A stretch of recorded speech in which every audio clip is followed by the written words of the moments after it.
Terima kasih Encik Amiruddin. Seterusnya saya jemput Encik Kertamin untuk sambung daripada MPOB untuk sambung berkenaan dengan Good Agricultural Practice, GAP lah. Okey, dipersilakan.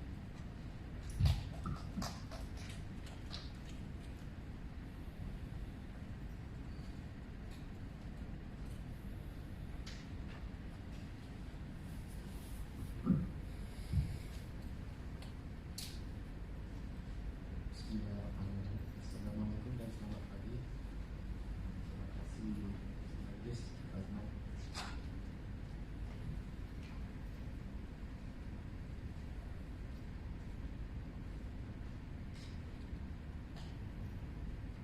Oke, untuk slot yang seterusnya mengenai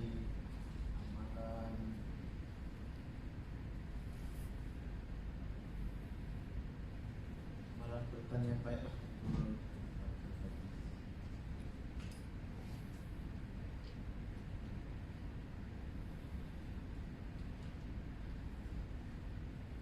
Sebelum itu saya perkenalkan dulu, mungkin Anda sudah kenal, saya Kartamin bin Abdul Karim daripada pejabat MPOB Tawau. Oke, untuk seterusnya nih, untuk MSPO, untuk amalan pertanian baik ini dia berada pada prinsip yang ke-6. Nah, tadi pada prinsip ke-6 amalan pertanian baik. Oke. Apa dia tuh amalan pertanian baik? Oke, untuk MPOB kita sangat galakkan untuk pekebun kecil ambil ini sijil GAP. Nah, sijil GAP ini dia bukan sijil MSPO, dia ada satu sijil yang mengiktiraf bahwa kamu punya kebun tuh dia mengamalkan prinsip amalan pertanian yang baik. Jadi untuk apa sijil GAP ini diperkenalkan? Satu, dia untuk mengiktiraf pekebun kecil yang mengamalkan amalan pertanian yang disyorkan oleh MPOB.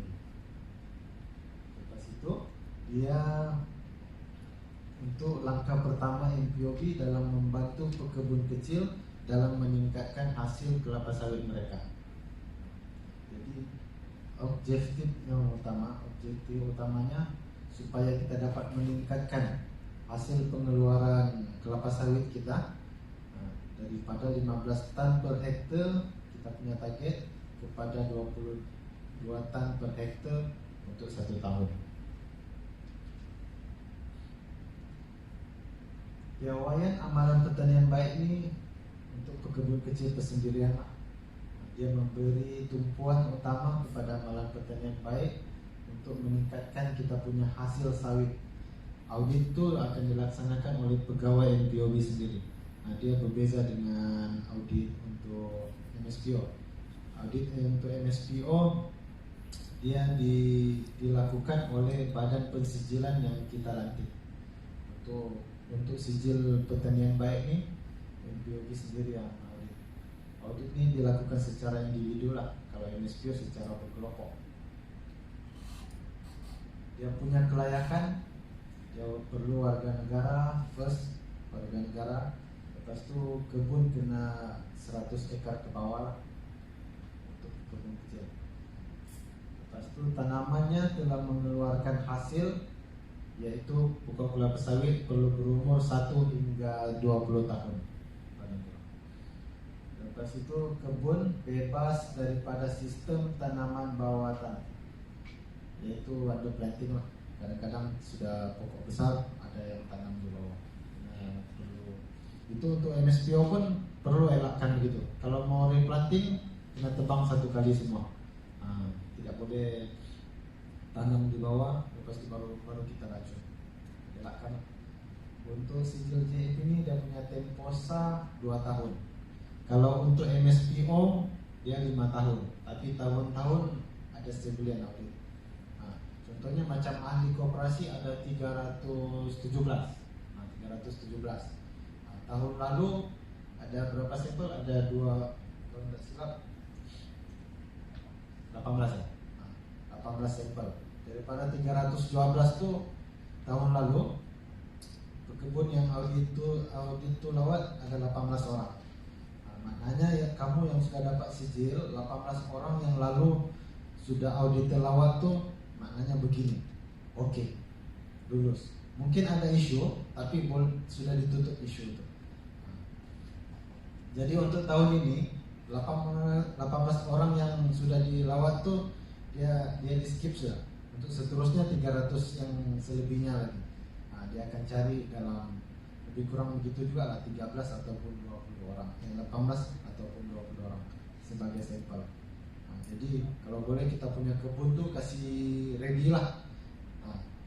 Cik Razman mungkin akan dia pergi lawat site ataupun staff koperasi landscape akan pergi lawat kamu punya kebun, dia akan ajar macam mana supaya kita boleh lulus untuk ini pensijilan MSPO. Jangan risau. Benda itu senang saja, cuma kita perlu praktikan benda baru mungkin kita rasa susah, tapi sebenarnya senang saja. Ikut saja apa yang Cik Razman ataupun staf koperasi bagi tahu. Insya Allah kamu boleh lulus tuh untuk sijil MSPO. Oke, dalam amalan pertanian baik ini kita ada 27 indikator yang kita akan tengok, yang kita bahagikan kepada 8 kategori lah, yaitu daripada penyediaan ladang sampailah perkara-perkara, yaitu pembajaan, pemangkasan, penuaian, dari segi penuaian macam mana, kawalan rumpai macam mana, kawalan penyakit perosak, pemeliharaan tanah, itu 8 kategori yang kita akan ulas. Untuk kategori yang pertama nih, untuk penyediaan ladang dalam amalan pertanian baik ini, kebun yang ini dua benda yang wajib lah. Kebun perlu yang cerun, yang selalu kawasan berbukit lah, yaitu dia punya ketinggian tuh dalam 6 degree ke 25 degree. Perlu ada teres, wajib. Untuk MSPO pun sama. Benda ini diisukan sebagai isu utama lah. Kalau kebun kita berbukit, pastikan dia ada teres. Mungkin sekarang yang dulu kita tanam, kita tidak buat teres, tapi kalau lepas ini kita replanting, wajib kita buat teres kalau kawasan berbukit. Tapi kalau kawasan rata tidak perlu lah. Lepas itu sistem tanaman menggunakan sistem segitiga sama ataupun sistem tanaman dua baris. Tapi biasa kita sistem tanaman 3 segi itulah. Itu pun wajib juga tuh untuk MSPO. Oke, hasil tanaman sawit ini dia punya hasil untuk per hektar per tahun. Pokok dalam 4 hingga 7 tahun tuh mesti mempunyai 6 tan per hektar per tahun. Kalau pokok antara 8 hingga 15 tahun perlu mempunyai hasil 18 tan per hektar per tahun. Manakala pokok 15 tahun ke atas perlu ada hasil 15 tan per hektar untuk 1 tahun. Dia punya kepadatan tanaman macam kawan saya cerita tadi. Kalau kawasan dia ada 2 jenis, kawasan tanah lanar atau pedalaman. Majoriti kita punya tanah di Tawau ini lah, kita punya tanah lanar dan pedalaman. Kurang-kurangnya perlu ada 148 pokok per hektar. Kadang-kadang kita pakai 136 pokok per hektar, yaitu 55 pokok per ekar lah. Untuk tanah gambut, ini selalunya di Sarawak ataupun di Johor, 160 pokok per hektar. Dalam kebun tuh perlu ada lorong tuai dan jalan yang diselenggara dengan baik untuk kita mengeluarkan buah. Apa itu lorong tuai? Lorong tuai ini biasanya kalau macam kita punya pokok nih, kita contohkan sebagai ini kerusi lah. Ini kerusi, kita punya pokok kelapa sawit. Lorong tuai itu satu di antara jarak pokok tuh ada satu lorong yang clear, bersih. Lepas itu satu lorong satu lagi itu untuk kita punya simpanan susunan pelepah. Itu yang dipanggil sebagai lorong tuai lah, supaya senang kita keluarkan hasil buah kelapa sawit, supaya senang untuk kita membuang baja. Lepas itu perlu ada parit untuk pengumpulan bibitnya di kawasan yang perlu dan disenggara dengan baik untuk mengawal paras air ini kalau kawasan yang selalu banjir lah. Lepas itu perlu paras air tanah di dalam parit di kawasan gambut berada pada paras optimum, yaitu 45 hingga 60 cm daripada permukaan tanah. Anda tengok di nota tu lah. Oke, untuk kategori yang kedua yaitu sistem pembajaan. Dalam amalan pertanian baik untuk kita yang ke-8 nih, keliling pokok sawit mesti bebas daripada rumpai dan anak pokok. Di kawasan sinilah sekurang-kurangnya dalam 3 meter daripada pokok mesti bersih daripada rumpai dan anak-anak pokok. Supaya apa? Supaya kalau kita membaja senang, itu satu. Supaya kalau kita pungut biji yang gugur pun senang. Perlu bersih lah. Untuk menuai, kita punya pekerja untuk menuai pun senanglah. Jadi cadangan yang kita syorkan supaya kalau kita meracun untuk kebun nih, untuk pensijilan NSPO ataupun amalan pertanian baik, kalau kita meracun, kita kalau boleh kita tidak racun semuanya seluruh kebun. Kalau boleh kita racun kawasan yang menuai lorong menuai kawasan pokok. Supaya apa? Kita sangat galakkan supaya kita punya kebun itu tidak terlalu botak. Perlu ada rumput-rumput halus supaya kita punya tanah tidak terlalu kering. Lepas itu ada satu mikro serangga supaya untuk mengawal kita punya kesuburan tanah. Lepas itu yang ke-9, pokok dibaja dengan baja yang kadar mencukupi, yaitu dalam 6 hingga 9 pokok setahun, kilogram per pokok setahun. Terus itu baja ditabur di keliling pokok, inilah, ataupun di lorong longgokan pelepah. Sebab di lorong di bawah pelepah tu ada akar-akar muda. Itu yang lebih efektif lah untuk kita membuang baja. Kemudian kekerapan membaja tu tidak kurang daripada 2 kali setahun lah, paling kurang. Kemudian baja ditabur dalam tempo 1 bulan selepas diterima atau dibeli. Kalau boleh elakkan kita beli baja lepas tu kita simpan lama. Tapi kebiasaannya kita beli, kita terus buang lah, kan? Sebab kalau kita simpan lama dia akan jadi keras, sama ada dia keras. Lepas tu kadang-kadang dia punya nutrien tu hilang kalau kita simpan terlalu lama. Kemudian sawit tidak menunjukkan tanda-tanda kekurangan nutrien. Kita punya kelapa sawit, dia perlukan nutrien yang inilah, N, P, K, Fg sama boron. Untuk kalau kita tengok kita punya kelapa sawit itu dia punya daun kekuningan, maknanya kita punya kelapa sawit itu kekurangan unsur nitrogen. Kemudian kalau kita punya pokok itu terbantut ataupun dia punya berna keungu-unguan, maknanya pokok kelapa sawit itu kekurangan fosforus. Karena kalau terdapat bintik oranye pada kita punya daun kelapa sawit, maknanya dia kekurangan kalium. Jika kita punya hujung daun pelepah berwarna kuning ataupun kering, boleh kita tengok tuh, kita punya kelapa sawit kekurangan nutrien magnesium. Kemudian untuk kalau dia kekurangan boron, kita boleh tengok daunnya berkerotot ataupun berkedut tuh daunnya. Maknanya kita punya kelapa sawit kekurangan boron. Itu perlu kita tengok.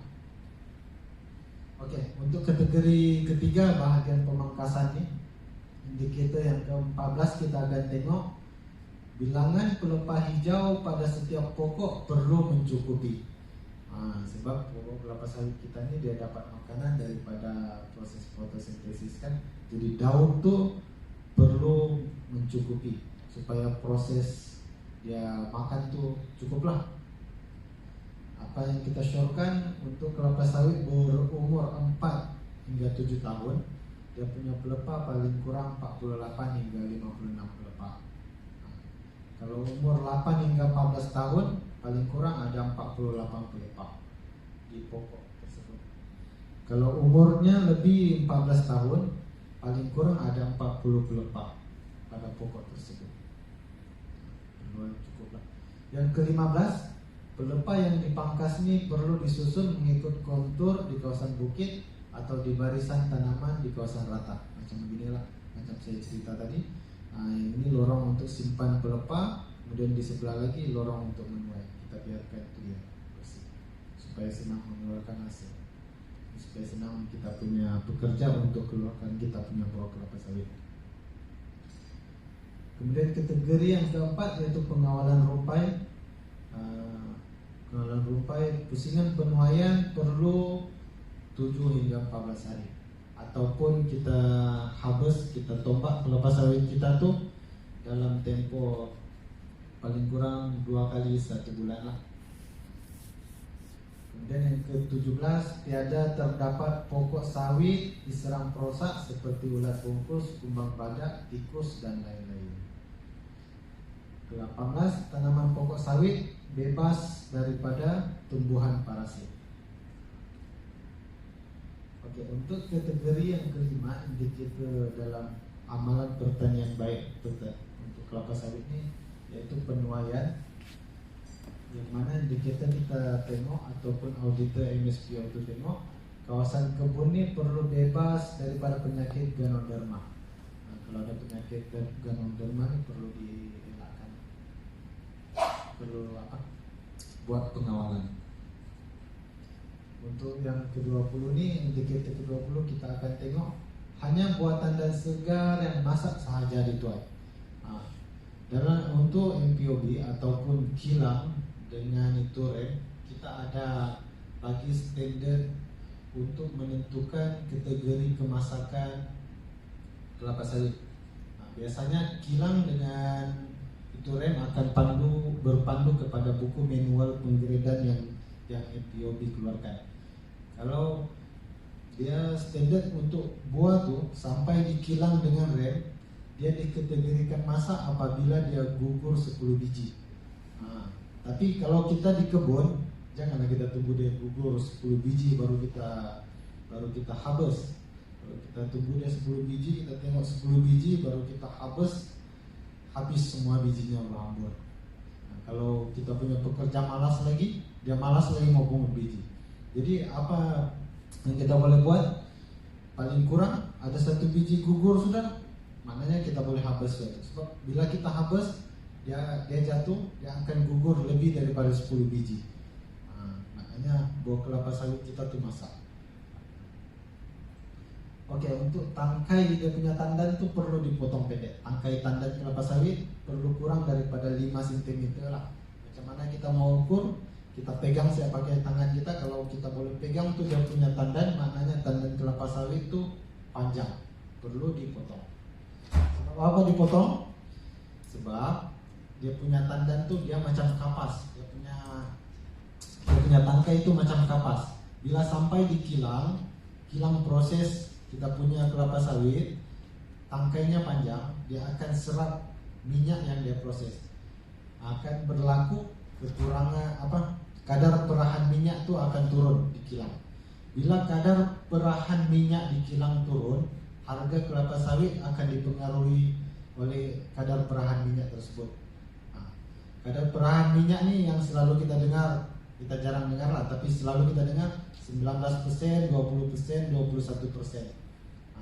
Kita punya kadar perahan minyak di Malaysia sekarang 19 hingga 20% saja, purata. Kalau di Sabah 21%. Jadi harga ditentukan melalui kadar perahan minyak tuh. Kalau tinggi kadar perahan minyak, dia akan mempengaruhi harga tinggi lah. Kalau rendah, dia akan mempengaruhi harga rendah. Kemudian semua buah relai dikutip.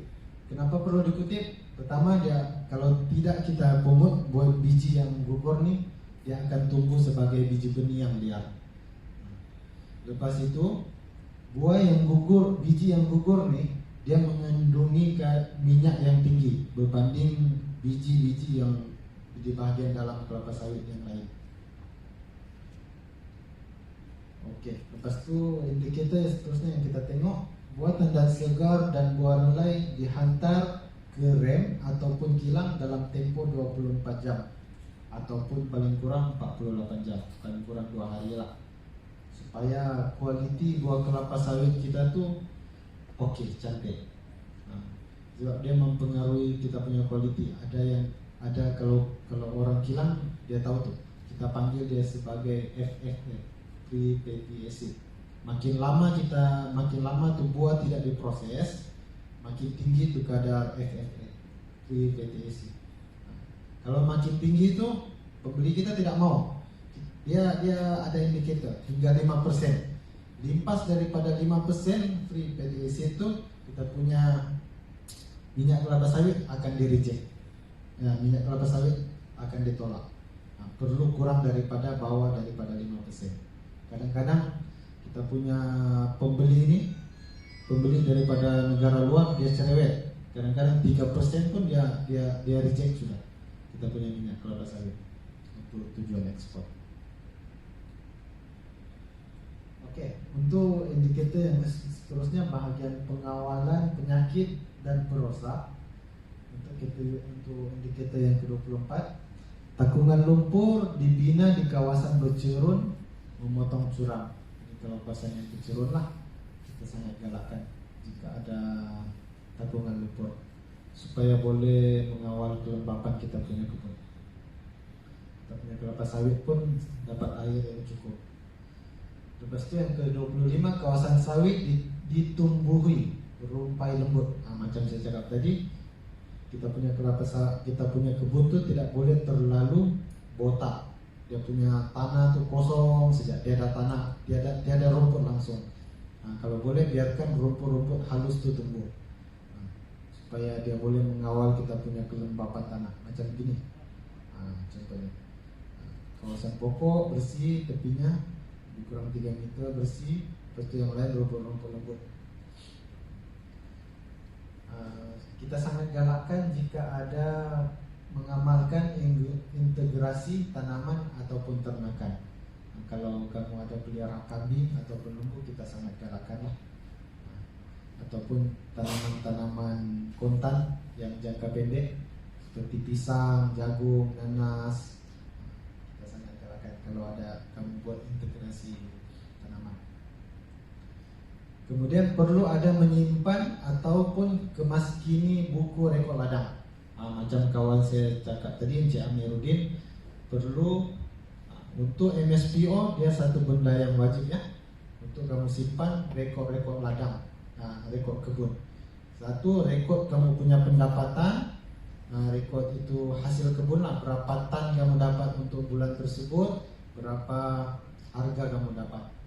Lepas itu rekod perbelanjaan. Yang kedua, rekod perbelanjaan. Kalau ada beli baja dengan racun, kamu kena buat satu rekod.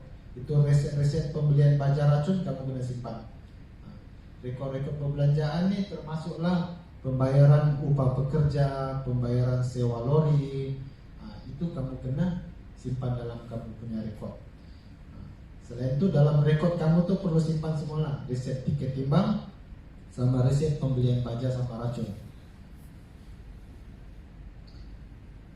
Oke, yang seterusnya kamu perlu mempunyai lesen MPOB ya. Ini benda wajib lah kalau jual kelapa sawit, kena perlu ada lesen. Kalau tidak ada lesen, tidak boleh jual buah.